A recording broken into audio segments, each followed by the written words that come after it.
A war rages between the witches and the remnants of humanity ruled by the church.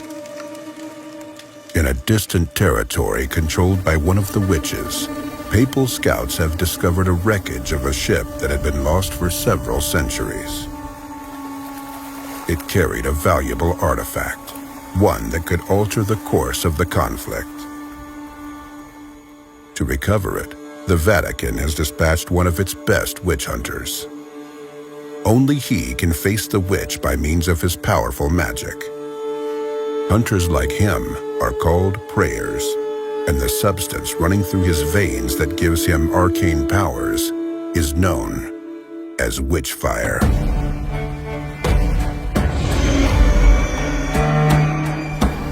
When you reach your destination, you're completely exhausted.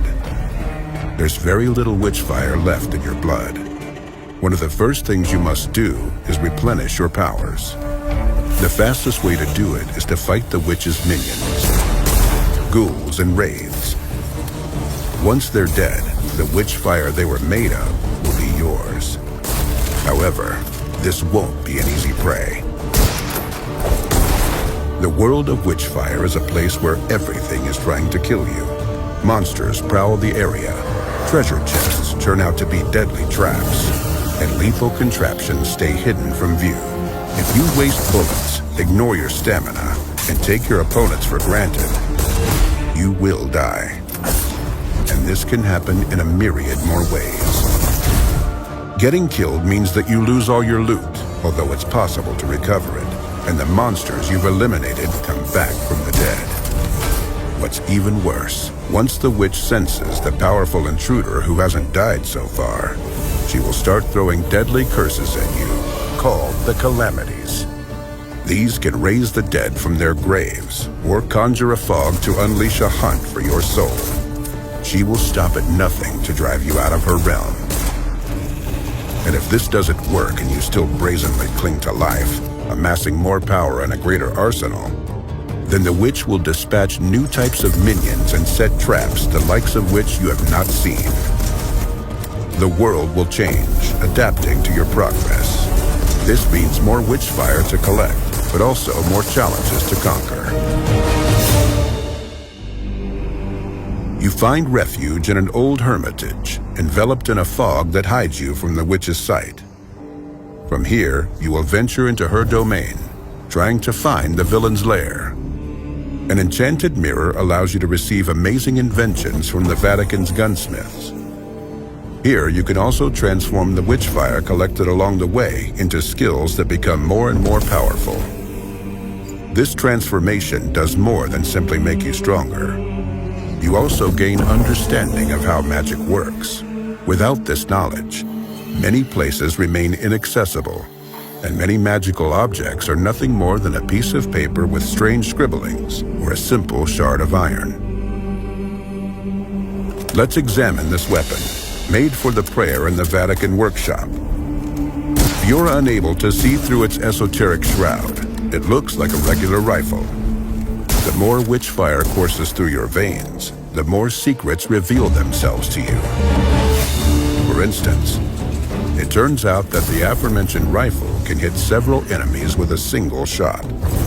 This is how things are in this world, where common folk see nothing but a regular weapon, a seal with strange symbols, or a beautiful ring. A prayer recognizes brutally effective tools of death, spells based on one of the 4 elements, or magical signets that allow him to use telekinesis or teleportation.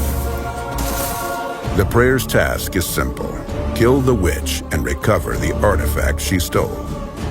However, simple doesn't mean easy.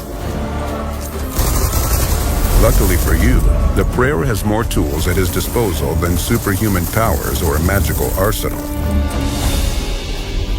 Some of these implements are called the Arcana. Crystals that are created from witchfire in the most magic-infused spots allow the prayer to alter reality, if ever so slightly. Will you enhance your spells with new abilities, weaken all of the witch's minions, or perhaps you will prefer to improve your shooting skills for a short while? Still, the most powerful force the prayer can wield is not a weapon, a spell, a magical object, or even the arcana. It's the freedom. When you embark on your journey, you set your own goals. Would you like to find and defeat the guard keeping watch over the witch's keys? Go right ahead. Or perhaps you prefer to steal some gold and return to the hermitage. No problem. Why don't you test a new weapon and collect enough witchfire to develop another skill? There's nothing stopping you. Every step you make during your journey marks a choice. You can rush into a huge mob of enemies and try to execute them in a frenzied dance of death, or opt for eliminating them one by one from afar. Steering clear from a fight is an option, as is provoking more fights for bigger rewards. This freedom means that there isn't just one correct method to defeat the witch. The prayer is not bound by time restrictions, and the Vatican doesn't care what methods he employs. A sharpshooter's agile fingers, a tactician's analytical mind, or special powers and magical objects. You can pick, choose, and match freely to achieve your goal. These are the bare bones of Witchfire. Discovering the rest is up to you. But here's a final thought. The witch knows that the prayers are immortal. Her goal is not to kill you. Her goal is to take away your belief that she can be defeated. When faced with hardship, you decide whether to give in to despair or get back on your feet and resume the fight. Godspeed, prayer.